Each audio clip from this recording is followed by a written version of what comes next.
ধানের জমিতে বিভিন্ন ধরনের ব্লাস্ট রোগ বা পচারি রোগ দেখা দিয়েছে, তাহলে আপনার জন্য আজকের এই ভিডিও। বিভিন্ন ধরনের পচারিগুলো চিহ্নিত করব এবং তা সমাধান দিবার আমি চেষ্টা করব।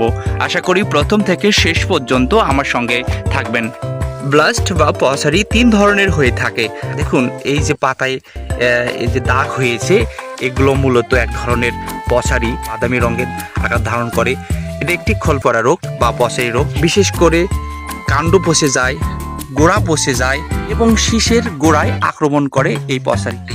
ক্ষতিকর আরেকটি রোগ হলো বিএলবি। দেখতে পাচ্ছেন, এটা একটি বিএলবি রোগ। পচারি বা ব্লাস্ট রোগ যদি আমরা সঠিকভাবে দমন না করতে পারি, তাহলে আমাদের ধান উৎপাদনে ব্যাপকভাবে ক্ষতি হয়।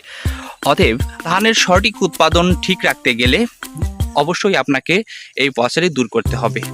মনে রাখবেন, বাজারে বিভিন্ন ধরনের পচারি বা ব্লাস্ট রোগ প্রতিরোধ বা প্রতিষেধক হিসাবে বিভিন্ন কোম্পানির বিভিন্ন ব্র্যান্ডের আছে। তার মধ্যে সবথেকে সেরা একটি ওষুধ হলো মনা আপনি ব্যবহার করতে পারেন। ব্যবহার করলে এই সমস্ত পচারিগুলো অতি তাড়াতাড়ি দমন করে।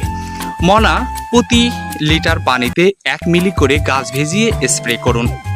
কিভাবে কাজ করে এই মনাতে রয়েছে এই দুইটি রাসায়নিক পদার্থ ছত্রাকের দেহে প্রবেশ করে একটি নির্দিষ্ট এনজাইম সাইটোক্রোম কার্যকারিতা বন্ধ করে দেয়। অর্থাৎ এই ছত্রাকের যে এনজাইমগুলো থাকে সে কার্যক্রমটা বন্ধ করে দেয়।